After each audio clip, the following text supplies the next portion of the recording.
Meditate करेंगे और उसके बाद हम आचार्य केवली को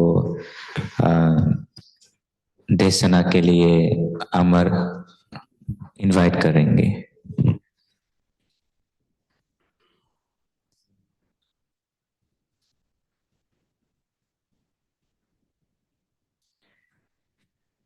सो हम सब एक साथ नमन करेंगे। नमन।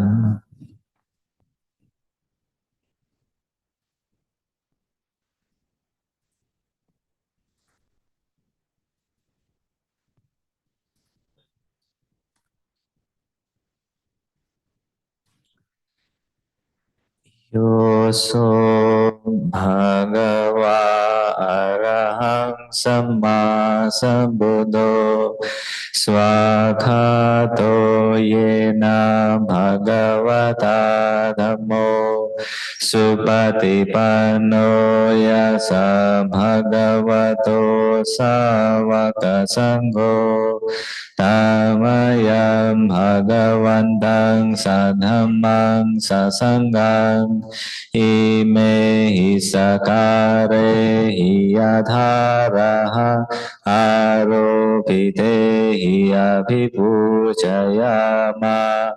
वे जो हैं अरहंत भगवान सम्यक संबुद्ध भगवान के द्वारा अच्छी तरह समझाया गया धम्म धम्म के मार्ग को अच्छी तरह प्रतिपादित करने वाले भगवान के श्रावक संग उन भगवान बुद्ध धम्म और संघ की हम यथोचित सत्कार से पूजा करते हैं। साधुनो भन्ते भगवा सुचिरा परिनिभूतोऽपि पश्चिमा जनतानुकम्पमानसा इमे सकारे दुर्गतपन्नाकारभूते पटिगणहातु अम्हाकंदिघरतं हिताय सुखाय हमारा सौभाग्य की भगवान को मान के बाद भी आगे आने पर अनुकंपा थी आदर पूर्वक दी गई तुच्छ भेंट कृपया स्वीकार करें। हमारा दीर्घकालिक हित और सुख के लिए। So this will do Arahang Pali and English and then Naman. Arahang Samma Sambuddho Bhagava Buddham Bhagavantang Abhivademi Arahant Bhagwan Samyak Sambuddha उन भगवान बुद्ध का मैं अभिवादन करता हूँ। स्वाखातो भगवता धम्मो धम्मं नमस्सामि भगवान के द्वारा अच्छी तरह समझाया गया धम्म उस धम्म को मैं नमन करता हूँ। सुपतिपन्नो भगवतो सावक संगो संघं नमामि भगवान के श्रावक संग जिन्होंने मार्ग को अच्छी तरह प्रतिपादित किया उस संग को मैं नमन करता हूँ। Page 16.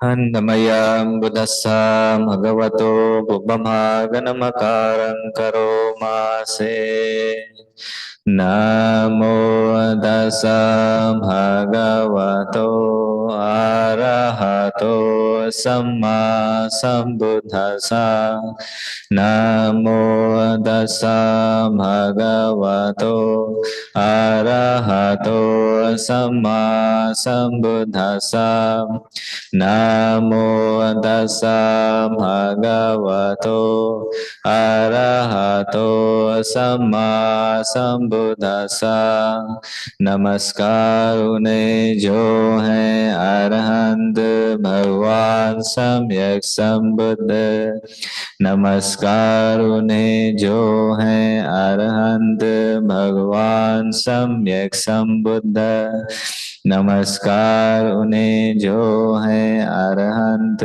भगवान सम्यक संबुद्ध।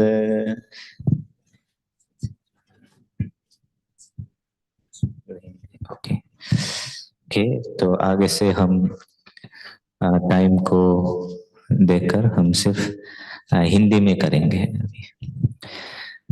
आए हम भगवान बुद्ध का अनुस्मरण करें। भगवान बुद्ध की अच्छी कीर्ति इस प्रकार फैली है।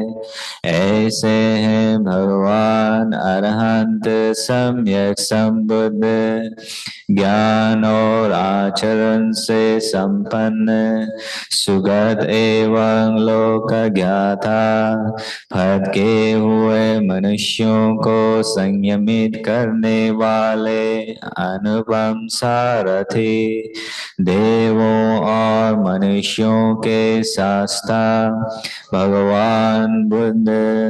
आए हम भगवान बुद्ध के गुणों का पाठ करें। भगवान बुद्ध जो श्रेष्ठ अरहंत है, उत्तम गुणों से युक्त है, शुद्धता, प्रज्ञा एवं करुणा के पुंज हैं, जो समझदार मनुष्यों की बोधि जगाते हैं। जैसे सूर्य कमल को खिला देता है, और नहीं सब जिनका मैं सिर झुकाकर वंदन करता हूँ। भगवान बुद्ध जो सभी प्राणियों की उत्तम सुरक्षित शरण है, मैं पहली अनुस्मृति के रूप में उनका सिर झुकाकर वंदन करता हूँ। मैं भगवान बुद्ध का दास हूँ और बुद्ध मेरे शास्ता है। मैं भगवान बुद्ध को यह सिर और जीवन समर्पित करता हूँ। मैं श्रद्धा पूर्वक भगवान द्वारा बताए गए बोधि के मार्ग पर चलूंगा। कोई और शरण नहीं है, भगवान बुद्ध ही मेरी श्रेष्ठ शरण है। इस सत्य वचन के प्रभाव से शास्त्रा की शिक्षा में मेरी प्रगति हो। भगवान बुद्ध की वंदना करने से जो पुण्य मैंने यहाँ अर्जित किए हैं, उनके प्रभाव से मेरी सारी बाधाएं दूर हो। मन, वचन और कर्म से जो भी मैंने भगवान बुद्ध के प्रति दुष्कृत किए, भगवान उनके लिए मुझे क्षमा प्रदान करे, जिसके क्षमे संयमित रहूं।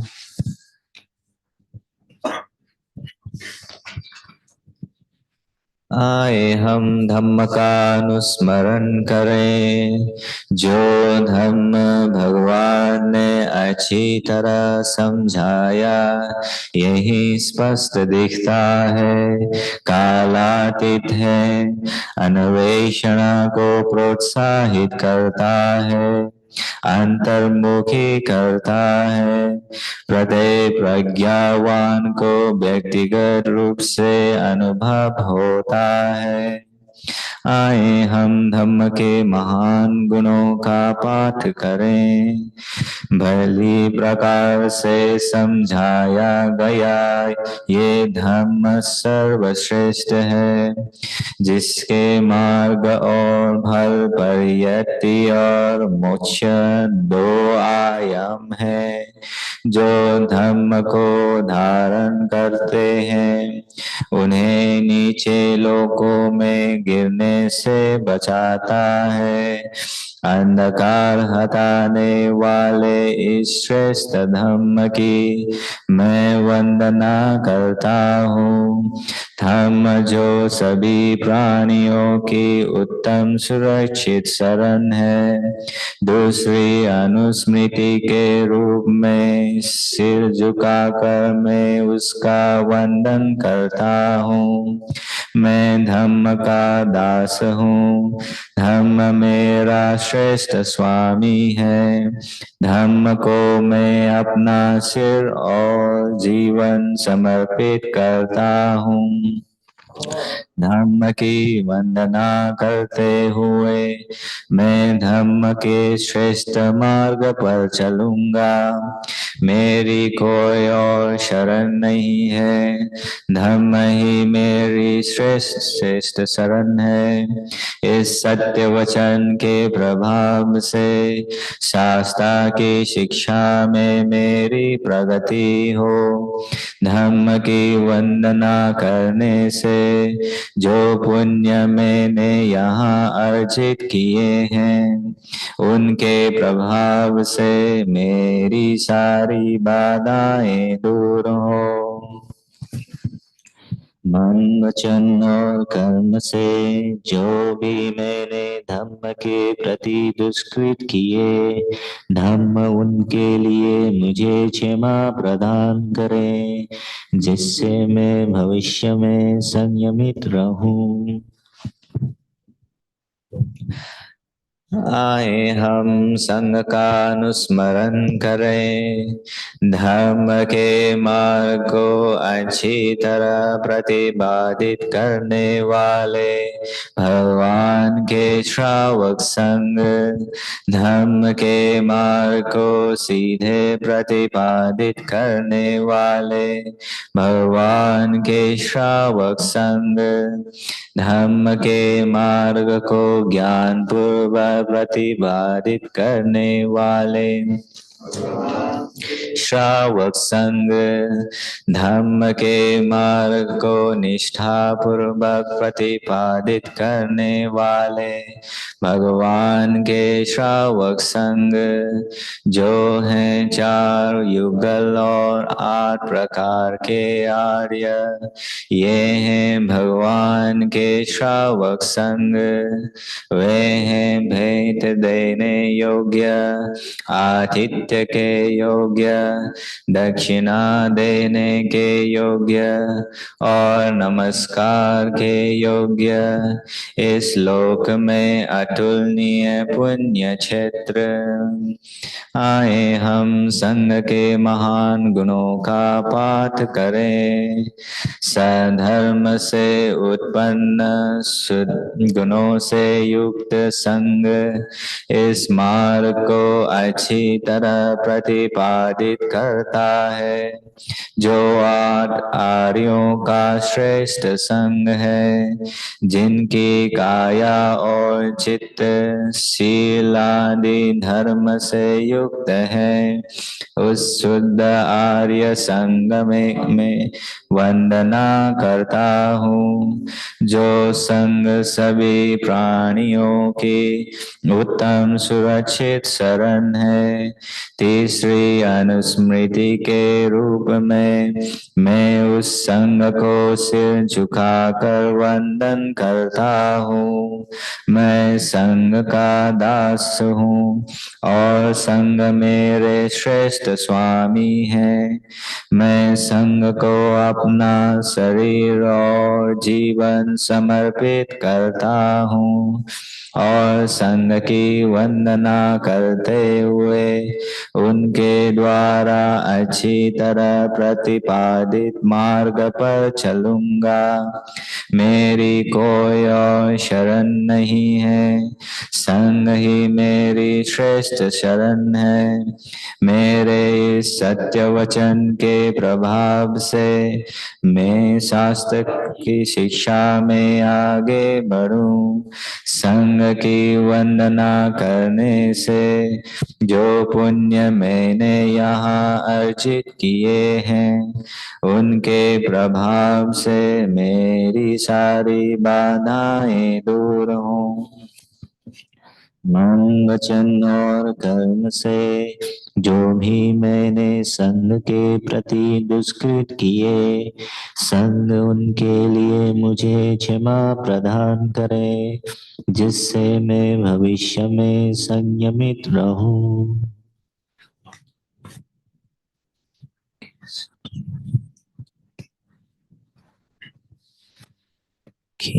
सो अभी हम 20 मिनट्स के लिए मेडिटेट करेंगे. So we will now meditate for 20 minutes. ก็ต่อไปนี้เราจะนั่งสมาธิ20 นาที แล้วก็หลังจากนั้นก็อาจารย์เคเวลีจะให้โอวาทธรรมะ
section.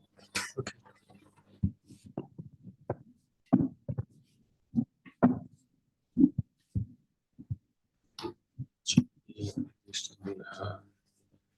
Yeah, 8:30. 8:30.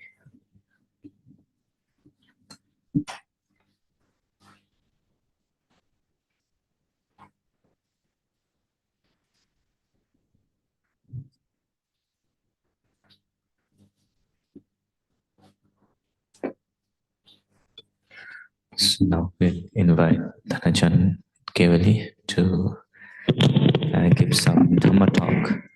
So we'll have till 8:30, and then we can do the closing homage, and we can call it for the day. Sound system.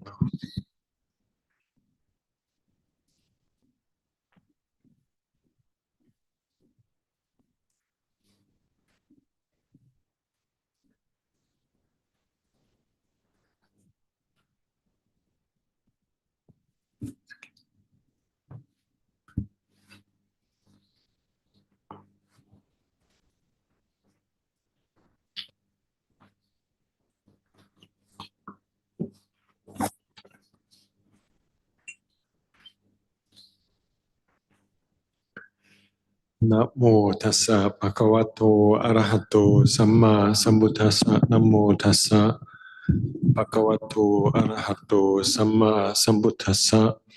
Namo tassa bhagavato arahato samma sambuddhassa. Buddhaṃ dhammang sanghang namasami. Ito parang sakajang dhammo sotapoti.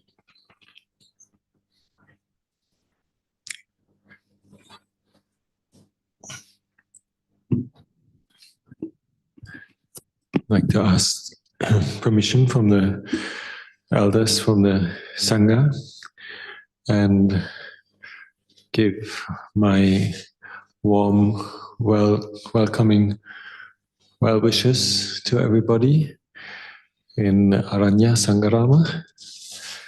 And also, I think we're online.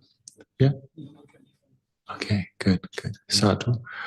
So, many of us know that just our group here has returned from a little pilgrimage in the last 11, 12 days. And so I'd like to share some of the reflections on the pilgrimage and also on the Dhamma that we reflected on there. We had the opportunity to quite a diversity of experiences. One of them is coming to Bodhgaya. Obviously, already is a very special experience. Being at the Vajra Asana in proximity to the seat where the Lord Buddha attained final liberation from suffering, and also seeing the whole variety of people that are expressing their faith in the Buddha. In this situation, it creates an atmosphere of support, even though there's many voices doing it in their own tongues, their own style, and sometimes it's very crowded. Nevertheless, there's an opportunity to go inwards very easily and also rejoice in the goodness of all these people. And this time, particularly in Bodhgaya, I felt there was quite a sense of friendliness and harmony. And in other times, like one notices little things like people jumping the queue or taking away seats from each other. This time, actually, it's quite the opposite. We were given many opportunities, lots of support, many friendly looks as well from other traditions. And that already is a very, very nice development from that eagerness of I want my access to the Buddha, to a sharing. That was one of the things I felt was quite tangible on the opportunity this time of meeting so many different Buddhist groups and people. And Yes, the formal occasion that started on day 4 after we had arrived in Bodhgaya was the International Tipitaka recitation, ITCC, International Tipitaka chanting, where the whole Pali canon gets recited under the sacred Bodhi tree in Pali language in continuity over 20 years each year on the 2nd of December until the 13th. There's 11 days reserved for the Tripitaka recitation. And the feeling of reciting the Tipitaka is always something special, even though it is in Pali language, and none of us are really Pali experts in our group. There's nobody who has really studied the language, but over the years, I believe that's the same for all of you, all of us. We gather a more precise understanding and feeling for the expressions that the Buddha used, with simple observations of passages reoccurring in other contexts. For example, certain idioms that we have memorized because they are in our morning and evening chanting, for example. We get a very close relationship to the Pali language in that sense. And reciting it is crucial for that, because you express it verbally, loud, and with like awareness. It's not just reading something as a theoretical essay on the meaning of the teachings, but it's like a practice in itself to associate the meaning of what one is chanting while one is chanting with the words.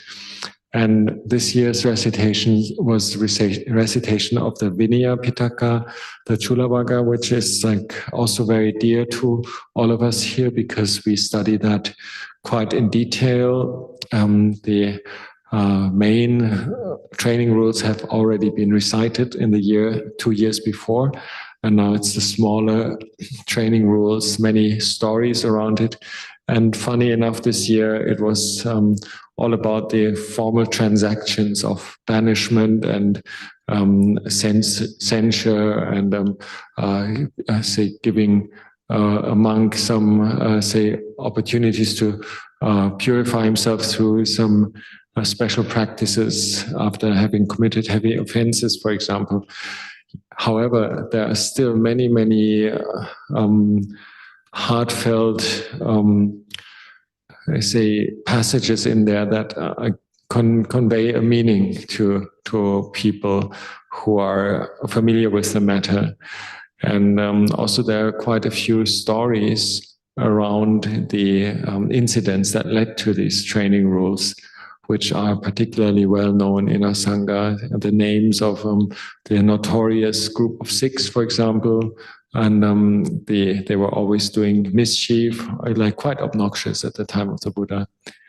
And so that was also part the unity in reciting something that we at Wat Bananachat and Arañña Saṅghārāma are quite familiar with, the details of the Vinaya, reciting them all together in that unified experience.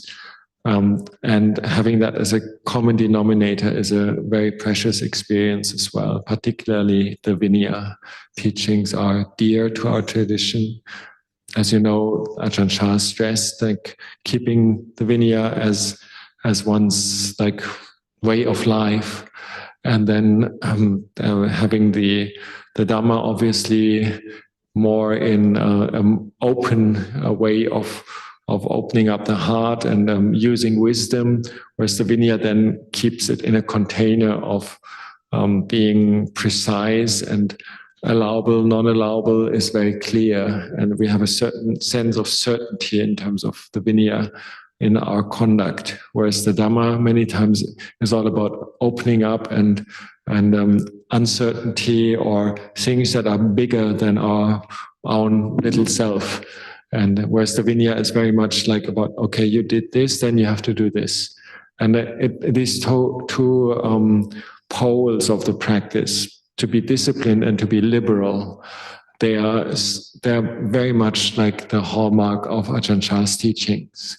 So that was nice to experience as well, like also the accumulated experience in our own Sangha with this, in combination with then the whole atmosphere of Bodhgaya being such a melting pot where almost anything can happen. Like, it's quite interesting to have that precise way of being a monk, with the idea of restraint or careful that you don't bump into other people, whether male or female. We've got this way of conducting ourselves with constant mindfulness of not intruding on somebody, and suddenly you feel yourself packed in this whole situation.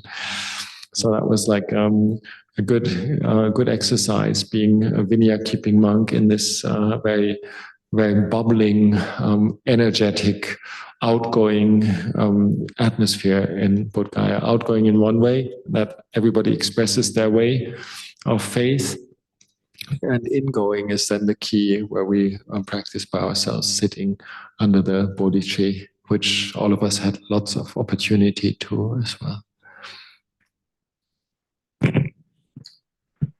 तो आचार्य जी ने सबसे पहले जो प्रथा है औपचारिक याचना की कि भाई वो आज कुछ धर्म की बातें हमसे बांटेंगे, और फिर उन्होंने बताया कि वो संक्षिप्त में जो पिछले कुछ दिनों में ये ग्रुप तीर्थ पे था कई जगहों पर, और उसमें से कुछ लोग यहाँ पर हैं भिक्षु संघ में से, और कई लोग आप में से जो जुड़े हुए हैं जूम पर, वो लोग भी इस तीर्थ में शामिल थे उनके साथ। तो वो बता रहे हैं कि वो अब उसके बारे में कुछ अपने जो अनुभव थे उनको हमारे साथ बांटेंगे, शेयर करेंगे। बहुत संक्षिप्त में उन्होंने शुरू किया जो गया में उनका अनुभव रहा, और वो बताते हैं कि भाई पहले तो कई वर्षों से वो आ रहे हैं गया आचार्य जी, और पहले उनको इस प्रकार के अनुभव हुए थे कि जो कतार होती है एंटर करने की, उसमें कोई ना कोई उनके आगे निकल जा रहा है, या जो जगहें हैं जहाँ बैठ के साधना करते हैं, जो स्तूप है, महाबोधि स्तूप है, उसके इर्द गिर्द आसपास कोई ना कोई जो उनका निर्धारित स्थान था उसमें आके बैठ जाता था इत्यादि। और उनको लगा कि इस बार शायद इस तरह की चीज़ें शायद कुछ कम घटी, और काफ़ी जो वहाँ इतने सारे लोग बहुत भारी मात्रा में एकत्रित थे, उनकी तरफ से आचार्य जी को काफ़ी एक मित्रता का, सद्भावना का माहौल लगा। तो एक ये उनका अनुभव था, तो जो पहले से कुछ अलग था।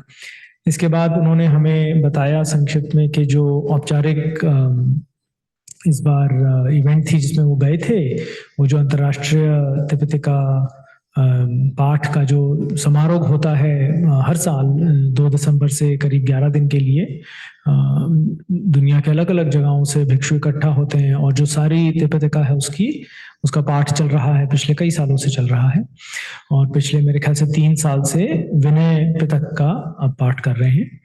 तो आचार्य जी ने बताया ये जो विनय पिटक, और खास करके इस बार खंडक में चूलवग का उच्चारण चल रहा है, वो हमारी जो अजान चाह की परंपरा है उसके लिए बहुत ये विनय का पालन, जैसा आप जानते हैं, बहुत सख्ती से होता है। और अजान चाह ने खुद इस बात पे बहुत बल दिया कि एक तरफ तो धर्म की शिक्षा है भगवान की, जिसमें कि हम कोशिश करते हैं, जिसमें अनिश्चितताएं और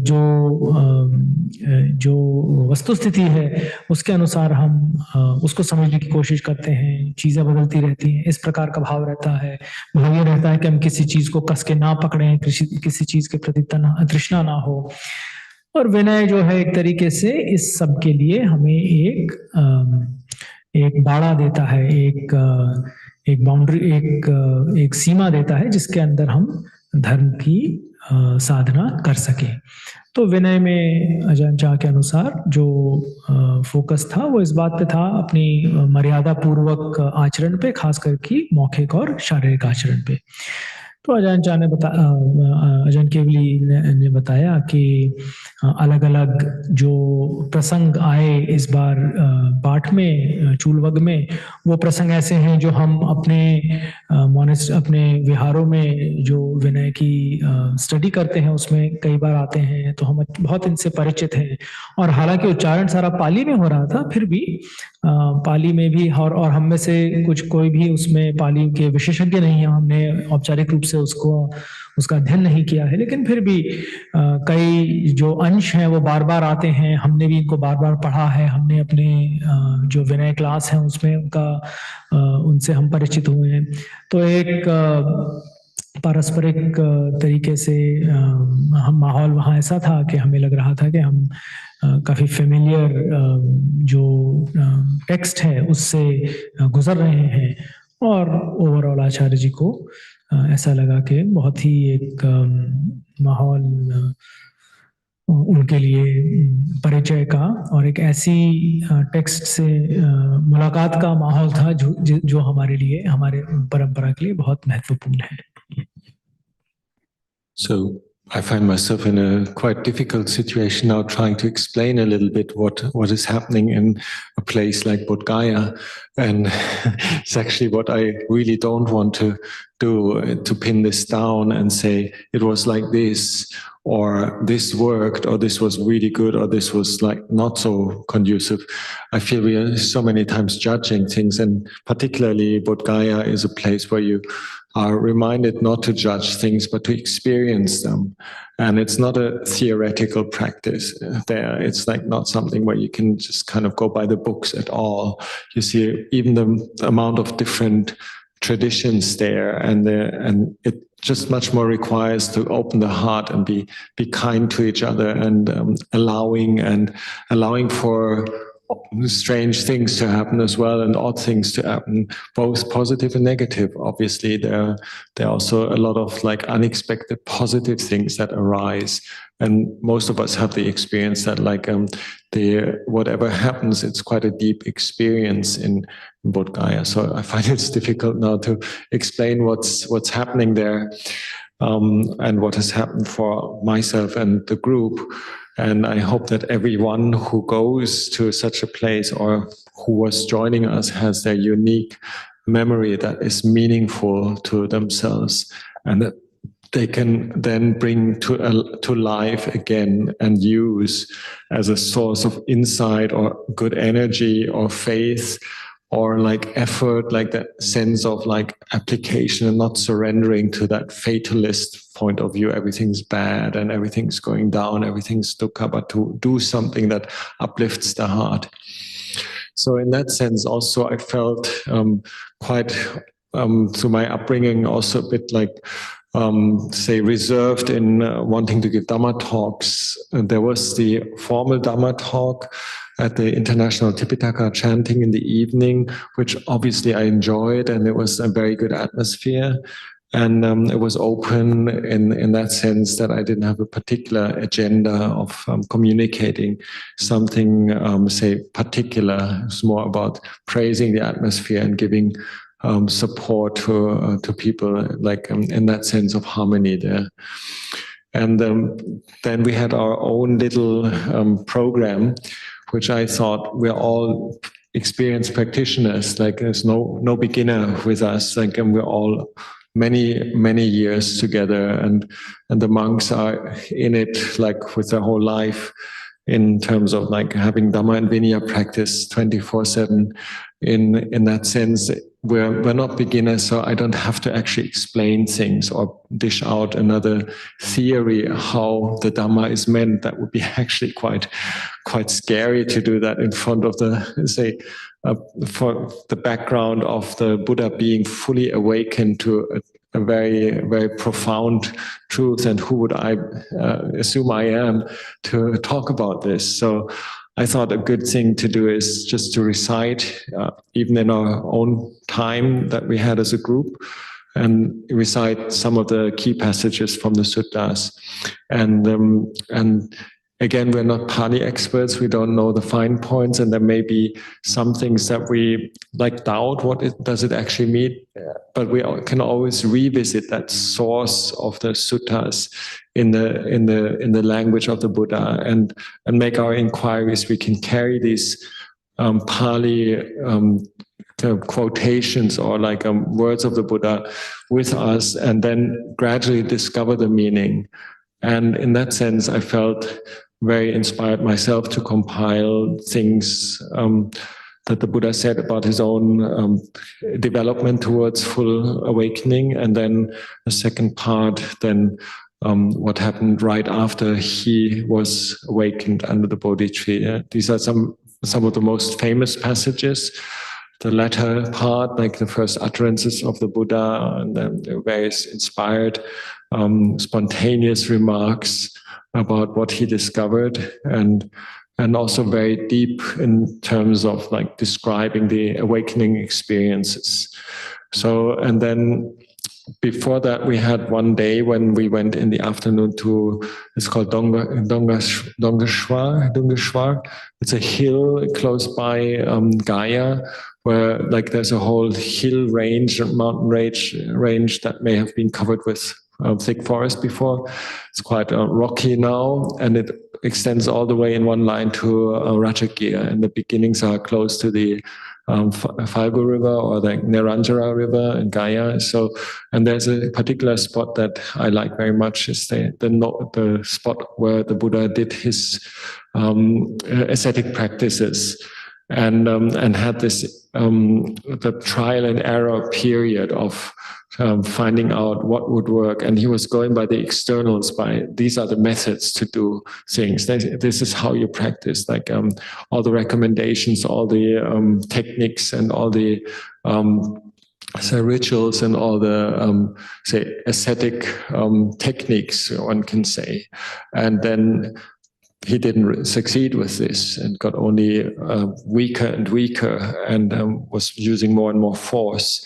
And then the happy end is he went down to the banks of the Neranjara and remembered that spontaneous, like letting go that he experienced as a boy under the rose apple tree, and got inspired then to find the middle path and eat again and gain strength, and physically let go of that program. Got to be the stricter the better, and just then things opened up. So this is a very powerful reflection. And I remember when we read out these things, both in English translation and then also chanted in Pali, we were actually, as a group, it was fairly big, like with 27 people. So we were quite in the way, actually. We did leave a space for people to pass by. And there was also another half of the whole terrace there at one of the rocks up there, where people could sit.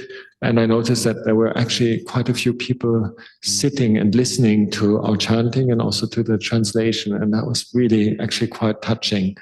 That thing that we were as a group doing for ourselves also was meaningful to these other people, other pilgrims. And I saw some Burmese monks and some Sri Lankan monks. They obviously also have a sense for the Pali language, as it's the ancient inheritance of all these countries. So whether it's India, Sri Lanka, Myanmar, Thailand, Cambodia, Laos, we all have these roots that, like, you don't have to explain too much. You don't have to interpret these things and get into academic discussions what this word means. For example, the word nekama, renunciation, is a very complex idea in the West. What's renunciation? What's that? Very odd, but like and somebody who's grown up in Asia, like, it just has an intuitive like acquaintance with that idea of leaving the world behind, or leaving sensual pleasures behind, or going to the forest as a maybe sannyasin or like a samana, and then working on yourself in a sense of like not going to sensual pleasures and fun and wife and kids and good pizzas and wonderful ice cream. That's basically saying no and going back to the roots somehow. And so sharing, it felt like while we were reflecting on it by ourselves, it felt like a sharing with others as well, because there was common interest there, and that was quite uplifting. आचार्य जी ने आगे बताया कि अक्सर पहले तो उसी जो महाबोधि परिसर है उसी की बात कर रहे थे, और अक्सर मन में काफ़ी सारी मन में अंदर से जो हमारी एक चलती है, टिप्पणी चलती रहती है, ये ठीक है, ऐसा है, वैसा है। उनको लगा कि इस बार कुछ टिप्पणी उनके मन में अंदर से कुछ कम थी शायद। फिर आगे आचार्य जी ने बताया कि वहाँ से वो लोग, जो ग्रुप है वो निकला, जो डुंगेश्वरी श्रृंखला है पर्वतों की, जहाँ पे कि वो गुफाएं हैं, जहाँ ऐसा माना जाता है कि भगवान ने जो घोर तपस्या का उनका एक साधना के दौरान, उनकी खोज के दौरान एक पीरियड था जब उन्होंने घोर तपस्या की, उसको माना जाता है वहाँ की थी उन्होंने। और वहाँ पे ग्रुप ने उस जो सूत्र में इन घटनाओं के प्रसंग आते हैं उनको वो चैंट कर रहे थे, रिसाइट कर रहे थे। और आचार्य जी बता रहे थे कि उस दौरान उन्होंने देखा कि कई अन्य भिक्षु जो थे, चाहे बर्मा के, श्रीलंका के, वो भी वहाँ थे और वो भी सुन रहे थे। साथ ही साथ हमारा ग्रुप जो पाली में ये सारी चैंटिंग कर रहा था और फिर उसका अनुवाद भी हो रहा था। और उन्होंने साइड में एक ही बात बताई कि ये जो सारे देश हैं, चाहे Bharat, Burma, Sri Lanka, Thailand, Cambodia, इन सब में ये जो पाली भाषा है वो एक कॉमन लिंक है सबके बीच में। और हालांकि ये सब अलग अलग संस्कृतियों से आए थे, जो हम चैंटिंग कर रहे थे वो शायद उनको कुछ हद तक तो समझ आ ही रही थी। तो संक्षिप्त में वो अपना जो जिस तरह से उनको श्रद्धा भाव बहुत बढ़ा हुआ था इस दौरान, इन सब जगहों पर ऐसी जगहों पर जाकर जहाँ पे कि भगवान की वो जीवन की वो घटनाएं बताई गई हैं, जो कि हम अलग अलग जगहों पे सूत्र में पढ़ते हैं। I think this has maybe subconsciously been a thread throughout the whole period that we were practicing in Bodhgaya, and then later in Vaishali, the second stop that we had, and just not to be up in the head and analyze things externally, but just to feel them and be there and feel at home there. And this is particularly important for us as bhikkhus. Like, I don't think you can imagine so directly what it means to be a bhikkhu, a samana, and in India and the holy sites, and feeling that, okay, we're recollecting how the Buddha himself described what he wants us bhikkhus to do, so there's a special personal element in that, like a sense of vocation, a sense of duty, and a sense of uplift as well. And at the same time, like we sometimes analyze things and think about them. My wish was that we would like rather experience things, and then also the chanting. If one doesn't understand every word, it doesn't matter. Like we revisit the same truths all the time. Like we have a preliminary exposure to these things, and we need to revisit them many, many times in order to incorporate them into our way of life and into our being and into our heart. So then in Bodhgaya itself, talking or chanting the passages, for example, about the udana, about the unconditioned, or that there's this space where there's no sun, no moon, no stars. There was actually one spontaneous reaction in our group saying, what are you saying? There is no sun, there's no moon. And this was one of the few incidents where we had like a little bit of a, say, more explanation what this means. And I thought, actually, I thought that was clear. Like we have like, the Nibbana is the thing that the Buddha doesn't talk about. It's where all paths of speech don't work anymore. And to describe it will always be metaphorical.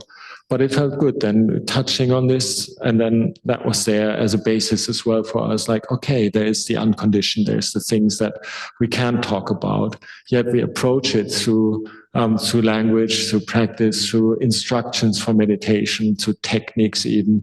And the Bodhisattva or the Buddha himself, basically, he got it wrong as well. He overdid the external stuff, and then had to drop everything and change his practice to the opening to the more intuitive part when he recollected his spontaneous attaining peace as a kid, which is a metaphor for being unconvoluted with brain stuff, I would say. He just sat there and didn't have to ask anybody what to do. He didn't have to have a guru either. And even though he wasn't quite able to put everything together, sooner or later it then flourished, and he was able to go back to that experience and open up new dimensions of practice. जो आचार्य जी ने जिस पहलू को छेड़ा वो जो हम एक बंटवारा है ना विश्लेषण और अनुभव के बीच का, उस पे आचार्य जी ने रोशनी डाली इस पर और बता रहे हैं कि इस दौरान हमने जो उदाहरण पढ़े जिसमें कि निर्वाण को उपमाओं के रूप में बताया गया है, तो और उस पर काफी शायद जब लोग इकट्ठा थे तो उस पर चर्चा हुई होगी कि भाई क्या मतलब है कि जिस तरह से एक उस उदाहरण में आता है कि जहाँ सूरज चांद की किसी की भी रोशनी नहीं पड़ती है तो ऐसे कैसे हो सकता है, तो इस तरह की कोई चर्चा हुई होगी। तो वो बता रहे हैं कि ये शायद हमारी साधना के या भगवान की शिक्षा के वो अंश हैं जो हम एक विश्लेषणात्मक रूप से अपनी बुद्धि लगा के सोच लगा के उसको समझ पाना मुश्किल है। खास करके निर्वाण के जो विवरण आते हैं वो, क्योंकि निर्वाण की अवस्था असंस्कृत है वो और शब्दों की सीमा है, सब शब्द जो है भाषा जो है वो एक संस्कृत परिवेश में है, तो ये अवस्थाएं जो असंस्कृत हैं जो कि भाषा की सीमा के बाहर है, उसको भाषा का इस्तेमाल करके जब हम बताते हैं तो जाहिर सी बात है उसमें पूरी तरीके से उस बात को समझना मुश्किल है। तो अत्यधिक विश्लेषण के बजाय हम भावात्मक स्तर पे अगर इसको समझने की कोशिश करें तो शायद ज्यादा लाभ होगा। और जो वो अंश हैं जिसमें कि स्पष्ट इंस्ट्रक्शंस हैं उसमें तो कोई दिक्कत नहीं है, वो जो मार्ग है वो काफी साफ है, पर जब हम निर्वाण की अवस्था के उस पे आते हैं, किस तरह से उसको समझाया गया बताया गया है, तो वहां इस तरह से बहुत स्पष्ट विश्लेषणात्मक बुद्धि का इस्तेमाल करके उसको समझ पाना शायद थोड़ा मुश्किल है। तो मूल रूप से इस अंश में आजान ने इस बात को हमें बताया। So the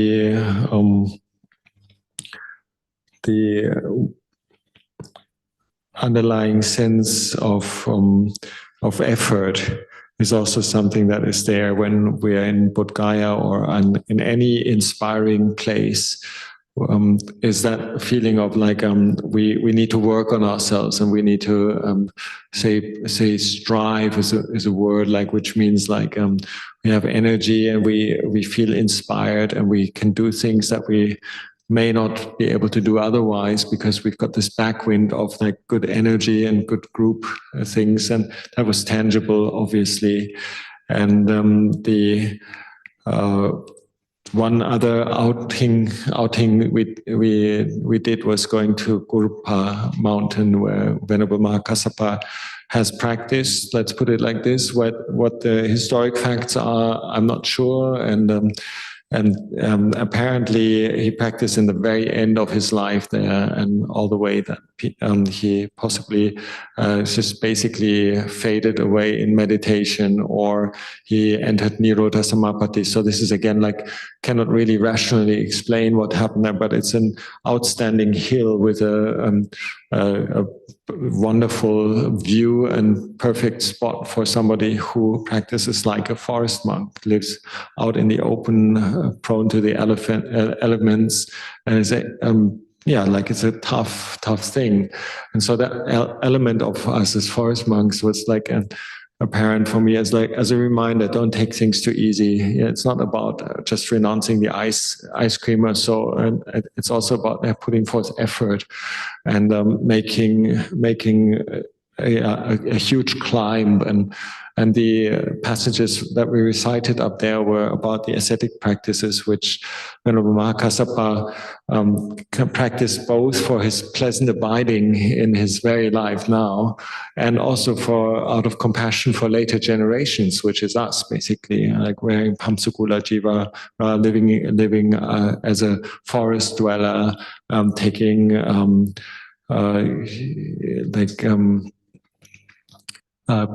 alms food constantly as a practice, not to eat other things and on what he gets on alms food and things like that, classic Dhutanga practices, and then also like dhammas that come up later in our program, came up later in our program again many times, like to practice for the sense of viraga, letting go of passions, and the sense of like not accumulating kilesas, and contentment, and viveka and virya.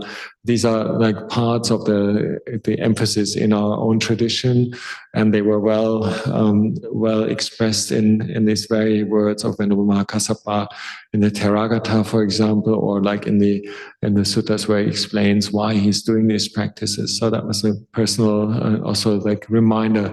It's not only about like the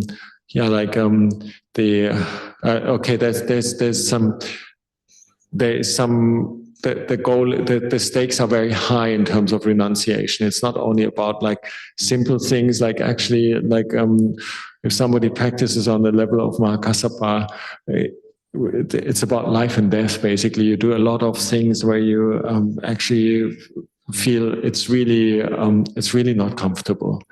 And so that was another aspect that we were able to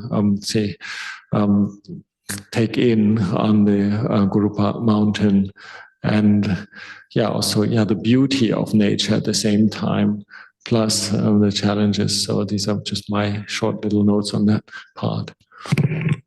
इसके बाद आचार्य जी जो अगला theme है वो उद्यम का theme है, उस पर जाते हैं और फिर वो बताते हैं कि तीर्थ का अब इसी तरीके से तीर्थ यात्रा भी आगे बढ़ती है। जो गुरुपा पर्वत श्रृंखला है उसमें गए और ऐसा माना जाता है कि ये वो जगह है जहाँ पे कि वेंडरबल महाकश्यप जो हैं वो उन्होंने अपना आखिरी समय बिताया था। और जैसे हम जानते हैं कि महाकश्यप जी जो हैं वो बहुत ही कठोर तपस्या भी और जो धुतांग के नियम हैं उनका वो पालन करते थे। और ऐसे प्रसंग आते हैं कि निर्वाण के बाद भी वो वही मुश्किल कठोर जीवन शैली करते रहे, व्यतीत करते रहे। और ऐसा बताते हैं कि उसके कारण दो थे। एक तो खुद के लिए वो जो ध्यान की अवस्थाएं वो बनी रहें जिससे कि जो उनका मन है वो शारीरिक कष्ट से परे रहे, एक तो ये कारण था। और दूसरा कि जो आने वाली पीढ़ियां थी जो कि जैसे कि हम लोग आज जो हैं, हमारे लिए एक उदाहरण बने कि किस तरीके से एक जो वन्य परंपरा के भिक्षु हैं जिनको फॉरेस्ट मंक्स अजान बता रहे थे, कहते हैं वो लगातार जीवन शैली जो है उनकी वो बहुत ही सामान्य साधारण लगभग कष्टदायी एक जीवन शैली, जिसको सामान्य रूप से कष्टदायी समझा जाए, उस प्रकार की जीवन शैली अपना के जिए। तो आचार्य जी कहते हैं फिर से हमें बहुत प्रोत्साहन इस बात से होता है कि कहीं ना कहीं हम लोग भी जो अजायन चा की परंपरा में भिक्षु हैं वो भी उसी तरीके से, हालांकि एग्जैक्टली उस प्रकार की जीवन शैली तो हम नहीं व्यतीत कर रहे, लेकिन फिर भी मूल रूप से उसी से हम अपना इंस्पिरेशन, अपना प्रोत्साहन लेते हैं। तो और जब हम शरीर को और अपने आप को मुश्किल स्थिति में डालते हैं तो जो उद्यम है, जो मन में एक उन्होंने जो शब्द यूज किए आचार्य ने, स्ट्राइव शब्द यूज किया, और जो वीर्य का भाव है, इस प्रकार के जो आध्यात्मिक फैक्टर्स हैं, मेंटल फैक्टर्स हैं, वो पैदा भी होते हैं और हमें उनको आगे बढ़ाने का मौका मिलता है। तो संक्षिप्त में उद्यम का जो महाकश्यप जी का स्थान है, गुरुपा के जो पर्वत है, उस पे जब ये लोग गए, जो ग्रुप गया, तब का वो इन्होंने हमें, आचार्य केवली ने हमें विवरण दिया। And we had another day in Bodhgaya, just freestyle, doing our own practice, and partly, the background, still the Tipitaka chanting going on, and also a lot of monks that over the years I've met there and were paying respects to each other and meeting. So it was a very friendly parting from Bodhgaya, but there's always a little bit of say kind of like sorrow in oneself when one needs to leave Bodhgaya somehow. And we had scheduled like to go to Vesali, but it was actually good then to be in a more quiet and confined place with less of the whirlpool of experiences of Bodhgaya. And also it reflects the same as like when we go back to our daily life later, when we go back to Thailand or the group goes back to Delhi, for example, then to be able to use teachings in contact with society. And I think that was a bit like in Vesali, for me at least, it was more about like, the Buddha is teaching the Lichavis, the Vajis, what are the Dhammas for decline, and also the final parting before the Buddha went on the last journey towards his parinibbana, was like passing on things to later generations again, and we have to then take these teachings, just like for Kassapa and the Buddha, we have to take them and try to figure out what to do with these teachings, and then to hear some descriptions of the times when the Buddha was teaching in the Lichavis in Vesali are quite humorous, quite fun actually, and like they seem to have been a bit the fashion modern, you say kind of like modern people in the time of the Buddha, the Lichavis, and the Buddha even said, if you want to know how the gods of the 33 are, just look at the Lichavis, colorful, playful, and whatnot, yet profound, and yet like not like so that how does the Buddha relate to society, and also what do we take from this, and how strict shall we be, like, and what are the dhammas of non-decline, and what are the things that are really essential. For example, when the Buddha then passes on the message to us, there won't be any future sasada there, but like you have to be your own refuge, you have to be your own island, and don't take any other thing as an island. And so that was a bit of theme for myself in Vesali, like thinking, yes, like we're in this world and we have to make this work. The teachings of the Buddha and a lot of the human defilements, a lot of the playfulness or the overdoing things are the same as in the time of the Buddha. And how do we react to it without going to the other extreme of being idealistic and being too tough and too strict and then exhausting ourselves. So it was an ongoing theme for myself.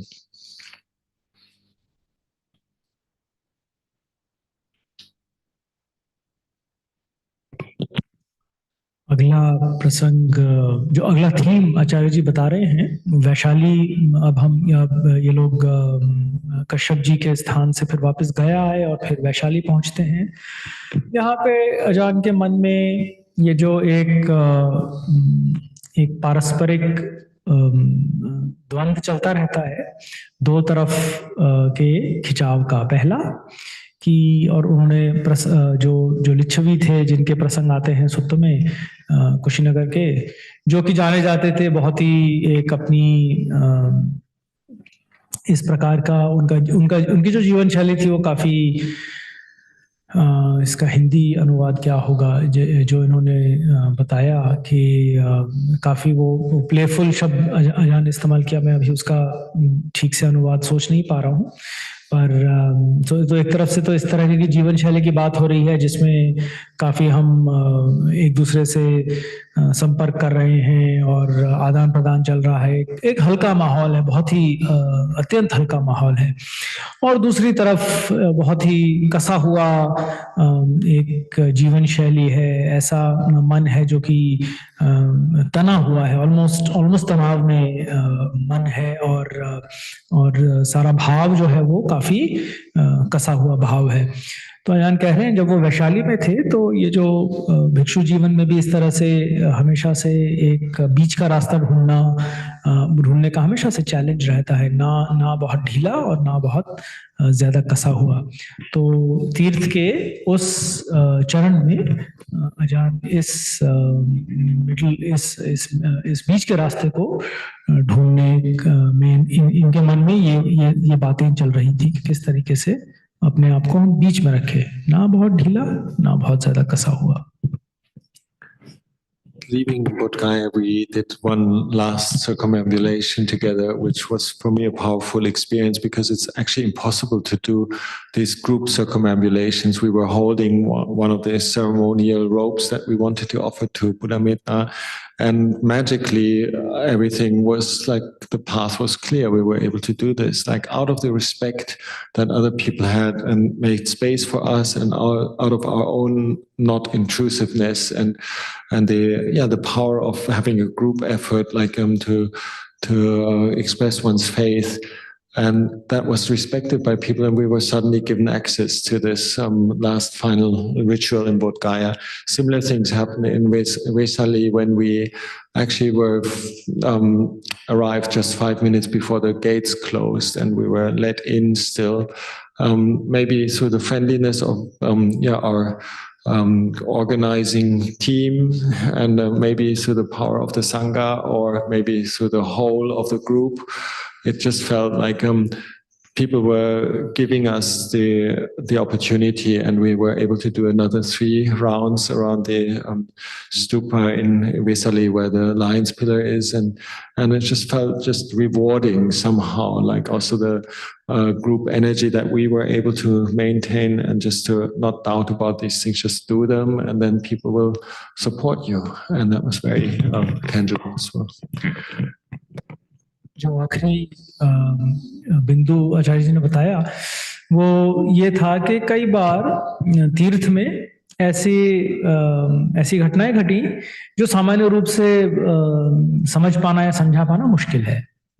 उदाहरण के तौर पे जब वो लोग आखिरी बार जो महाबोधि परिसर है उसमें परिक्रमा कर रहे थे तो उनके पास वो चीवर थे जो वो फिर जो प्रमुख वहाँ जो मेन जो मुख्य श्राइन है उसको भेंट करने वाले थे चीवर, और इसको लेके परिक्रमा कर रहे थे। और जैसे हमें पता ही है जो सारा परिक्रमा मार्ग है उसमें हमेशा बहुत भीड़ रहती है, पर अजान बताते हैं कि जब वो लोग कर रहे थे आखिरी परिक्रमा अपनी, तब मानो ऐसे कि जादू से उनके सामने से लोग हटते गए और वो लोग आराम से अपनी आखिरी ये परिक्रमा करके फिर उन्होंने चीवर ऑफर किया।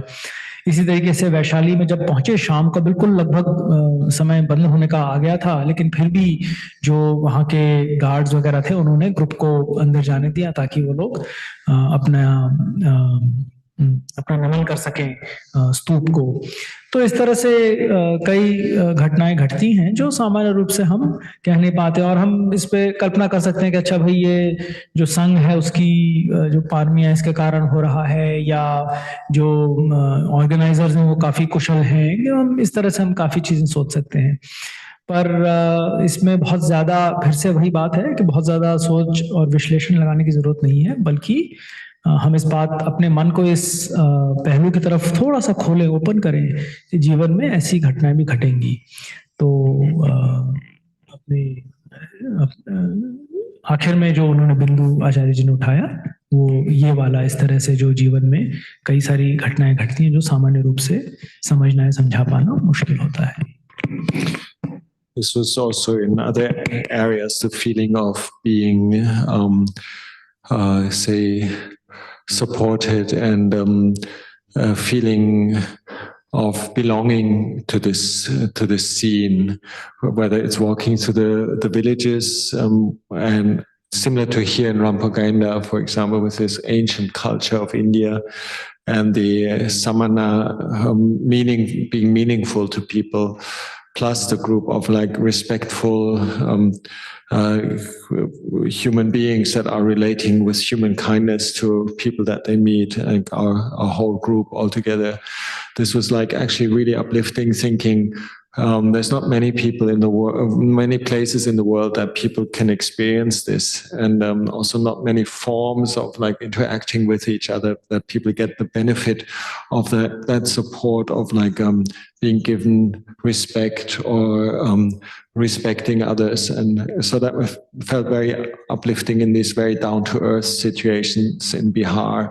And I don't feel threatened by these beggars, or I don't feel threatened by the apparent simplicity of life there. It just feels like, samana belongs there somehow. And or like there was quite an amount of people that were probably in Bodhgaya and the surroundings for the first time, traveling all the way from Maharashtra. They definitely had the energy of, this is a very special, unique opportunity. And it was literally for us as monks, it was 3 steps, 1 bow. There were always some meoks, as we say in Thailand, like upasikas, elderly upasikas that are practicing and very faithful, that wanted to have get a blessing, or wanted to kind of just look at us, or the younger ones take a photo, which is just like didn't feel wrong at all, because like it felt a unique situation and genuine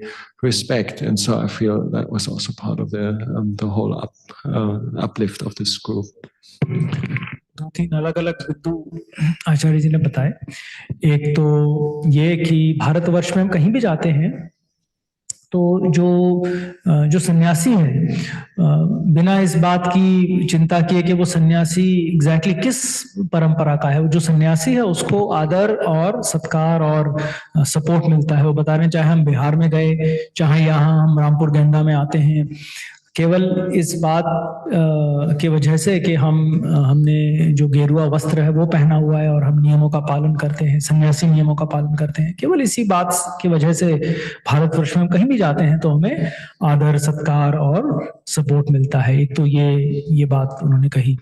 दूसरा कि श्रद्धा की बात है एक तरीके से, कि आचार्य जी को इस बार जब वो गया में तो महाराष्ट्र से बहुत भारी मात्रा में लोग आए हुए थे। शायद कई बार कुछ लोग तो ऐसे होंगे जो शायद पहली बार गया आए होंगे, और उन लोगों के प्रति हम सब के लिए, जो भी भिक्षु थे या खास करके अजान केवली के लिए, जो जितना सत्कार और प्रेम था, अजान कहते हैं मुझे उससे दिक्कत नहीं होती थी, परेशानी नहीं होती थी, बल्कि मुझे मेरा मन प्रमुदित होता था कि देखिए कितना भगवान बुद्ध के मार्ग के लिए कितना लोगों में श्रद्धा और लगभग भक्ति का भाव है। तो आखिर में मैं 2 बार कह चुका हूँ, तो इस बार जो इन्होंने बिंदु हमारे सामने रखे वो ये वाले थे। Then on the last day in Vaishali, we had also 2 very important recollections. Like in the chanting, one was the founding of the Bhikkhuni order in Vaishali, which is like mind-boggling that the Buddha was able to do that, and also the personal advice he gave to Mahapajapati Gautami, which is something I had like waited for somehow, because it's like the summary of all these like things that are also in Venerable Mahakassapa's teachings, or in that idea of renunciation, not getting carried away by sense pleasures.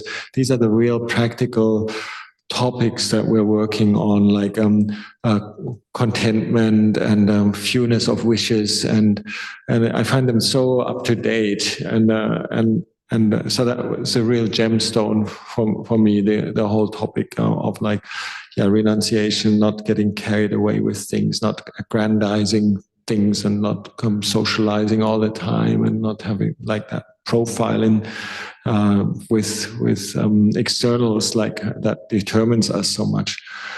And then so that was one of the summaries of the Dhamma. What is Dhamma? What is Vinaya? As we know, and I also talked about this under the Bodhi tree. It's quite dear to me, this list, 8 Dhammas. And then in the afternoon, we had the chance to go to Kesariya Stupa, and whether it's historically 100% accurate or so, for me, it doesn't matter. These places are symbols, and these places tell a story, and they have an aspect to them that we can then process bit by bit and work with it, and build our associations with it. And so we chanted the Kalama Sutta, the Kesamutti Sutta at Kesariya. And as most of us know, the Kalama Sutta is one of the, so to say, hallmarks of Western modern Buddhism, like don't believe anything, don't have this and that attitude, and you basically follow yourself. And yes, but at the same time, the Buddha also has this side of like, okay, the ascetic practices, or like the Vinaya, these things that are actually recipes, how you do things. So that whole middle way between letting go, freestyle, don't believe anything, don't be anything, and that sense of discipline, for example, with Venerable Mahakassapa. Or the sense of like the Vinaya that we recited in Bodhgaya with like all these like minute details. So exploring the Kalama Sutta is a big topic as well. But for me,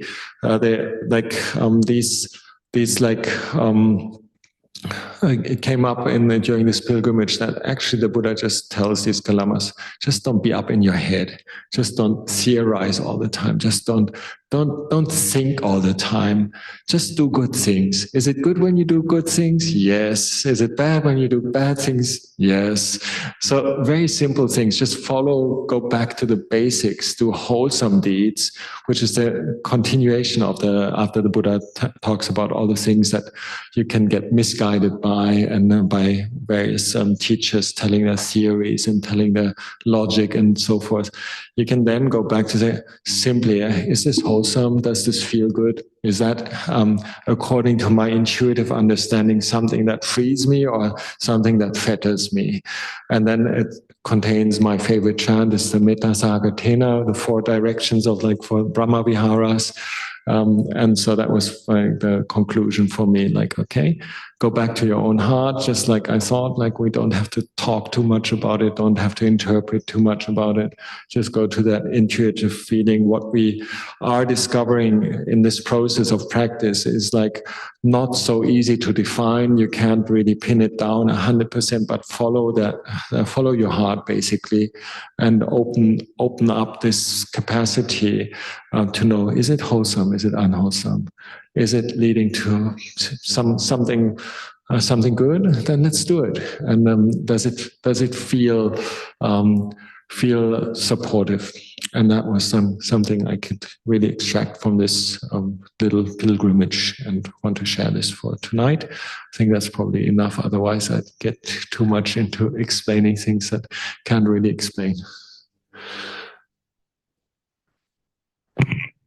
अब असल में आखिर में हम आए, तो संक्षिप्त में केसरिया जाते हैं, ग्रुप केसरिया जा रहा है। अब केसरिया पहुंच गए हैं हम इस विवरण में।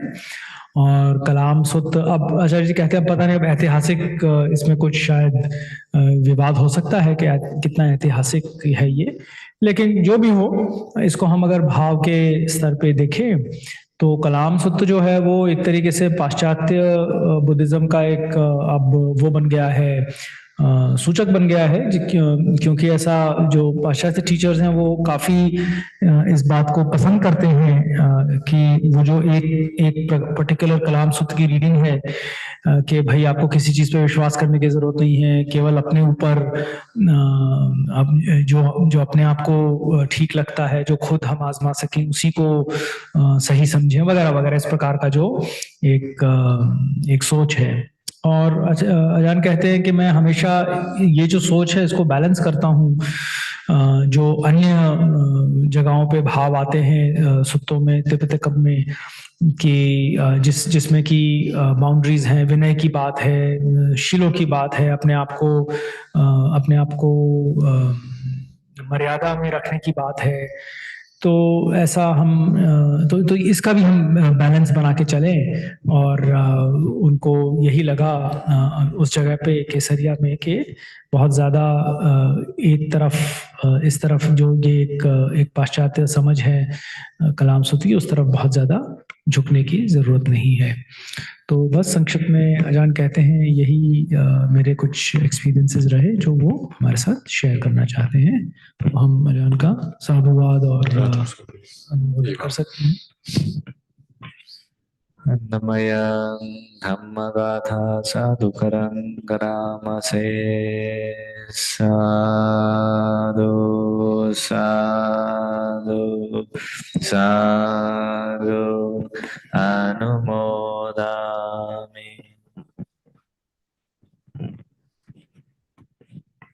Respects to Buddha Dhamma Sangha.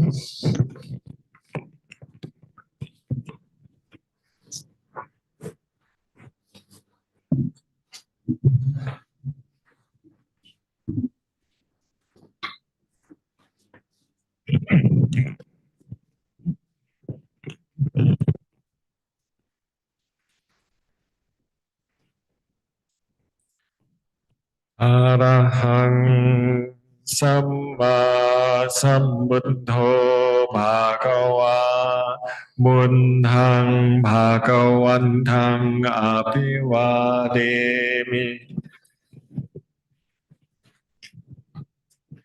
Swakhato Bhagavata Dhammo Dhammang Namasami Supatipanno Bhagavato Sāvaka Saṅgho Saṅghang Namami.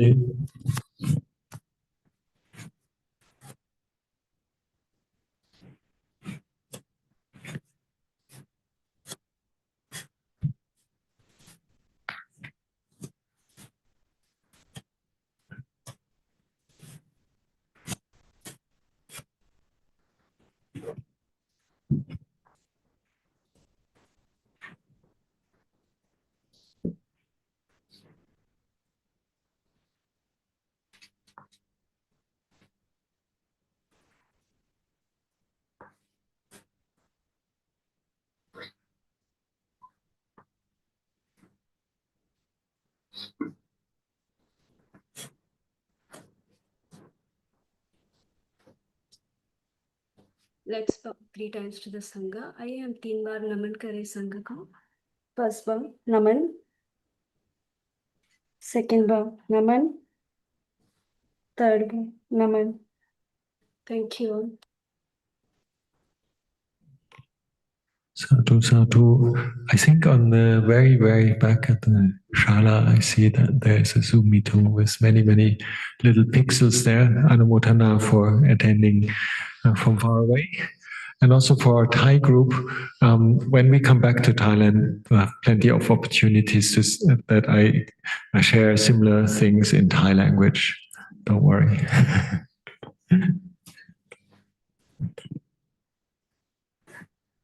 Thank you, Ajahn. Thank you. Thank you very much.